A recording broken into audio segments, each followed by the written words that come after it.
langkah kecil hasil besar. Di sini kita akan ngobrol santai tapi penuh motivasi. Nah, kali ini aku gak sendirian tapi akan ditemani oleh beberapa teman hebat yang ada di samping saya ini, yang akan berbagi cerita dan semangat. Yuk kenalan dulu dengan mereka. Silakan Kak. Halo, aku Hilda. Aku akan cerita seru tentang perjuangan akademik aku. Hai, aku Olivia India. Nantinya aku bakal sharing tentang pengalaman organisasi aku. Halo, aku Riko.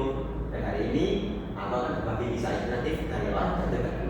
Halo, aku Nadia Rahman. Di sini saya akan bagi tips buat kalian agar semangat kuliah. Wah, lengkap banget ya. Jadi sobat semua jangan kemana-mana.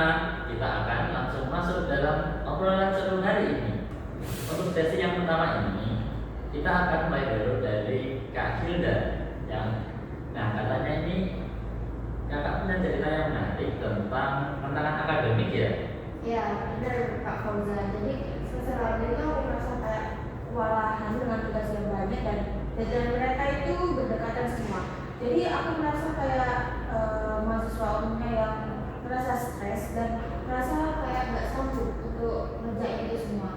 Tapi di situ aku berpikir kayak aku harus ada cara yang membuat aku bisa bangkit untuk semangat ngerjain tugas tadi.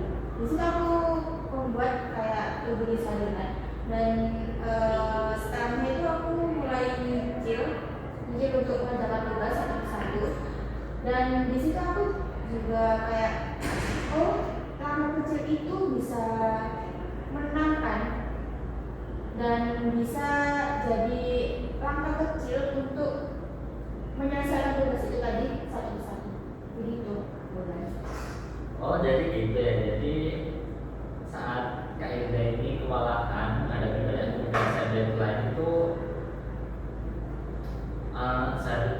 kakak akan membuat to-do list harian dan mencicil tugas itu satu demi satu supaya tugas itu cepat selesai gitu ya Kak? Benar. Tapi ya, kadang to-do list itu cuma jadi biasa di buku. Makanya kita tetap kebablasan. Aku sering bikin rencana harian, tapi pada akhirnya tetap nggak sesuai gitu. Jadi kayak kadang aku mikir, buat apa kita nulis banyak, tapi kalau nggak sesuai target. Benar sih, kata Kak Olive. Emang semuanya itu nggak ada perjuangan yang mulus ya. Jadi pasti ada tantangan tersendiri. Tapi setidaknya itu kita itu punya kompas atau punya pegangan. Jadi lebih baik kita itu udah punya arah.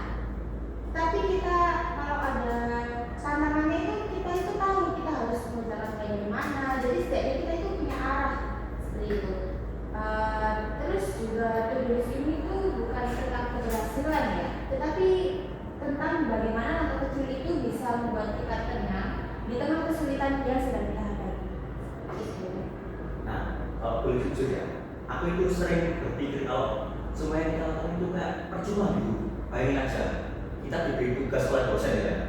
Nah, kita sudah mengerjakannya setulus hati, sudah giat sampai kita itu kadang kurang tidur ya. Namun tugas itu sering berdatangan. Besok pasti ada tugas lagi yang pasti lebih susah.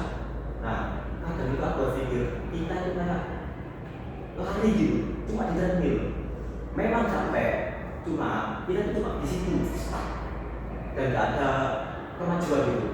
Nah, aku juga berpikir apakah emang kegiatan itu ditunjukkan untuk kita untuk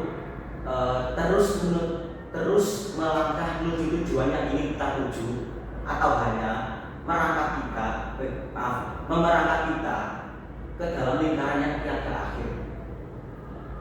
Kalau menurut aku ya, aku pernah sih merasa kayak apa yang dibilang oleh Kak Riko, kayak tugas itu selesai satu pasti tumbuh lagi gitu kan, kayak peribahasa yang hilang satu tumbuh seribu. Tapi di situ itu aku berpikir kayak kalau langkahku berhenti kayak mengerjakan tugas, nggak mengerjakan tugas atau nggak menyicil satu persatu, itu aku akan menambah tekananku sendiri. Jadi ini tuh kayak bernafas gitu. Sebisa kita berhenti bernafas, kita akan perlahan-lahan itu mati gitu kan. Jadi sebaiknya itu kita melangkah meskipun langkah itu kecil daripada kita hanya diam aja. Gitu sih kalau menurut aku ya.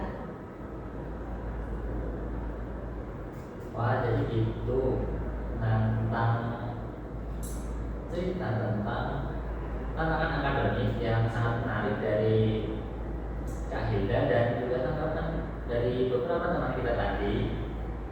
Ternyata dalam menghadapi tantangan akademik itu kita tetap harus melangkah meski kita sebenarnya juga tertekan oleh dari banyak hal. Nah, yang paling penting adalah bagaimana kita bisa terus bertahan untuk menghadapi itu semua dan jangan pernah menyerah. Nah, untuk sesi selanjutnya kita akan mendengar kisah inspiratif dan motivasi yang akan dibawa oleh Kak Eko. Boleh diceritain, Kak? Tentu. Nah, saya ini punya kakak ya. Kakak saya ini kuliah sambil kerja. Di pagi hari dia berangkat kuliah, lalu sorenya langsung kerja. Kebayang nggak seberapa capeknya itu? Tapi dia selalu berkata, langkah kecil setiap hari itu lebih penting daripada kita berhenti karena kita akan merasa berat, merasa capek. Nah, itu bisa dibuktikan bahwa sekarang dia sudah lulus dan sudah bekerja di perusahaan yang terkenal. Nah, dari kakakku ini, aku jadi belajar bahwa salah satu kunci dari sukses adalah konsisten setiap hari. Tapi gimana ya kalau nggak usah setiap hari tapi nggak ada hasil? Ibaratnya kita itu lagi jalan di mana tapi kita ingin mengungkapkan kepada dan tahu ujung-ujungnya itu kapan. Jadi kayak kita itu udah lama bisa usaha tapi nggak ada hasilnya sampai sekarang. Ya, aku paham prosesnya juga. Tapi hasil itu memang nggak bisa instan. Bayangin kita menanam sebuah pohon gitu kan nggak mungkin kita menanam langsung keluar buahnya gitu. Kita perlu proses, butuh waktu, butuh ketekunan. Jika kita berhenti di tengah jalan, kita tidak akan tahu hasil apa yang sudah menanti kita di kemudian hari itu.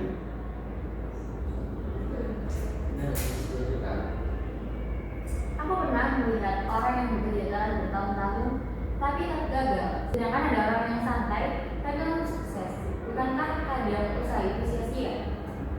Itu membuatku bertanya-tanya, apakah benar tadi yang itu? Aku merasa kalau semua motivasi itu cuma teori, tidak sebanding dengan kenyataan yang kehidupan yang baik. Aku paham perasaan itu. Tapi bagiku, sukses itu bukan perkara cepat atau lambat, miskin atau kaya. Tapi bagiku, sukses itu adalah saat kita setia pada proses, walaupun dunia sudah meminta kita sebagai gagal. Contoh saja seperti kakakku tadi, dia sudah jatuh berkali-kali, tapi dia tetap ingin berdiri, tidak pernah menyerah. Karena dia tahu bahwa menyerah itu bukan pilihan dia. Dan pada akhirnya, yang kalah adalah orang yang berhenti. Kalau kita berhenti, usaha yang kita lakukan semuanya bakal sia-sia. Namun, jika kita terus mencoba, terus konsisten setiap hari, percayalah bahwa tujuan itu bakal tercapai walaupun dalam waktu cepat atau lambat. Tapi bagaimana kalau ada orang yang merasa bahwa semua itu sia-sia? Mereka sudah berusaha berulang kali, tapi gagal lagi, jatuh lagi, sampai akhirnya mereka itu benar-benar ingin menyerah. Apa motivasi kalian itu sudah cukup kuat untuk orang-orang yang seperti itu? Iya sih, aku pernah ada di posisi seperti yang aku jelaskan. Di situ aku pasti punya ya terbesit pikiran gitu ya. Kayak waktu gagal terus lagi itu buat apa? Kalau nantinya itu bakal gagal lagi. Tapi di situ aku juga berpikir positif. Gimana kalau aku semakin berhenti melangkah, itu bukan solusi yang tepat buat apa ya? Solusi untuk penderitaan yang aku hadapi, tapi itu malah akan memperpanjang kesulitan dan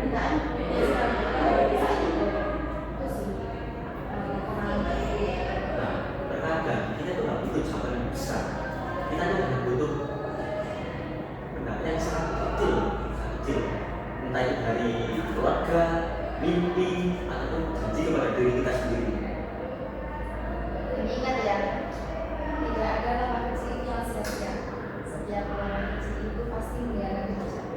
Jadi jangan sampai kita itu berjalan meskipun rasanya itu kita belum terlihat di sekarang, karena bisa jadi langkah yang dulu kita anggap sangat kecil itu bisa jadi justru dapat untuk membantu kita yang punya mungkin susah atau sekarang melihatnya sekarang sudah cukup ya.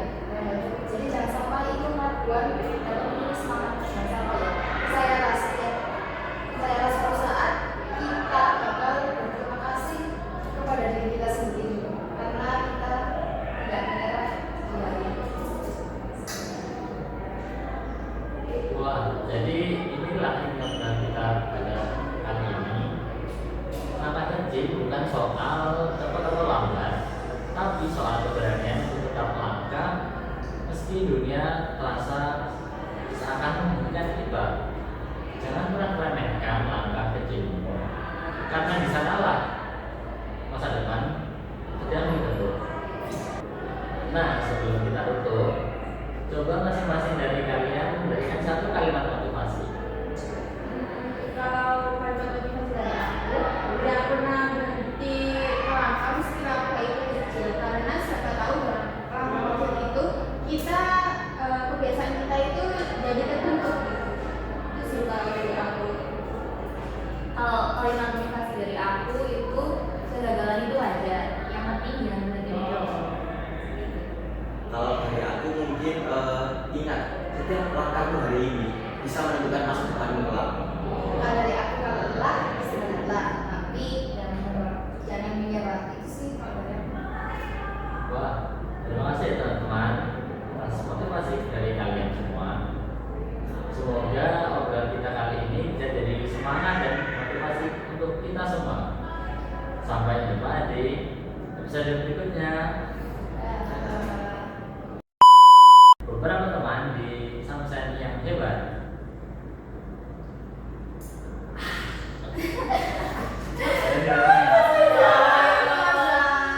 Halo teman-teman semuanya.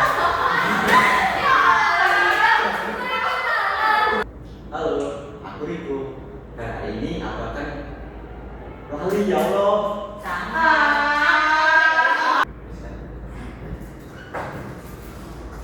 Poin dulu. Ya, fokusnya ngomong. Pengen